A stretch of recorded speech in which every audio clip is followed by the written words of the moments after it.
존경하는 도민 여러분, 남양주시는 경기도 감사가 재난기본소득 현금 지급에 대한 보복 감사라고 주장하지만 현금을 지급했던 수원, 부천의 경우 개별 감사가 없었습니다. 이유는 간단합니다. 수원과 부천은 부패 의혹이 없었고 어떤 정부 지시나 신고 제보, 언론 보도도 전혀 없었기 때문입니다. 남양주시는 경기도 감사를 지방자치법을 위반한 불법 감사라고 주장하지만 각종 부패 의혹에 대한 법령 위반 여부를 확인하는 경기도의 정당한 감사였음을 확인드립니다. 또한 현행 지방자치단체에 대한 행정감사 규정 제5조에 따라 감사 계획을 사전 통보하지 않아도 됩니다. 그러나 남양주시의 입장을 존중해서 감사 개시 5일 전 11월 11일에 조사 개시 통보 공문 그리고 16일 보도자료를 통해 감사 일정을 통보했습니다.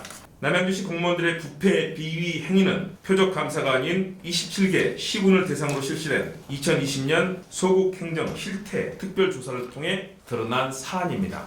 남양주시는 경기도의 11차례 감사가 예외적으로 과도하다라고 주장합니다. 잘못된 주장입니다. 이 중 6번은 특정 현안과 관련된 수십 곳의 시군을 동시에 조사한 것입니다. 지극히 통상적인 감사였고 남양주시만을 대상으로 한 것이 아닙니다. 남양주시만을 대상으로 한 감사는 모두 5번입니다. 모두 임의로 판단한 것이 아니라 시민과 내부의 제보 또는 언론 보도에 의한 것입니다. 남양주시 행정에 대한 부정부패 의혹이 많고 그 의혹에 대한 중앙정부의 조사 지시, 남양주시 주권자의 신고와 조사 요구, 언론의 공익적 의혹 제기 보도가 있었기 때문에 감사는 피할래야 피할 수 없었습니다. 구체적인 남양주시의 부패 행정 혐의와 조사 개시 이유는 다음과 같습니다. 먼저 첫 번째, 남양주시 공동생활가정범죄 및 비리 의혹 건입니다. 여러분 보시다시피 보건복지부에서 정식 공문을 통해서 이 사안을 조사할 것을 경기도에 요청 지시해 왔습니다. 두 번째는 남양주 도시공사 감사실장 채용 의혹과 관련된 것입니다. 이와 관련해서는 많은 언론 보도가 있었습니다.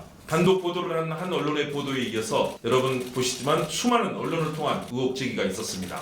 세 번째는 남양주 갑질 공무원에 대한 의혹 건입니다. 역시 헬프라인 신고가 들어왔습니다. 헬프라인 신고를 통해서 들어온 문서입니다. 갑질 공무원에 대해서 조사를 해달라는 정식 요청입니다. 네 번째는 남양주 예술대 사업자 선정 관련 비리 의혹입니다. 역시 국민신고를 통해서 남양주 예총 민원 청구를 요청한 정식 절차에 따라서 진행된 것입니다. 다섯 번째, 남양주 양정 역세권 관련 비위 의혹입니다. 많은 익명 제보가 있었고 언론 보도도 잇따랐습니다. 언론 보도를 통해서 양정 역세권에 관련된 비위가 이렇게 많이 언론을 통해서 제기가 됐습니다. 어떠한 부패 의혹도 타협의 대상이 아닙니다. 남양주시가 아무리 저항하더라도 조사에 중단 없이 부패 의혹을 엄정하게 밝히고 그 결과에 대해 징계, 수사, 의뢰 등 합당한 책임을 물을 것입니다. 조사 방해에 대한 책임도 엄정하게 물을 것입니다. 부정부패의 전쟁을 멈추지 않을 것입니다. 감사합니다.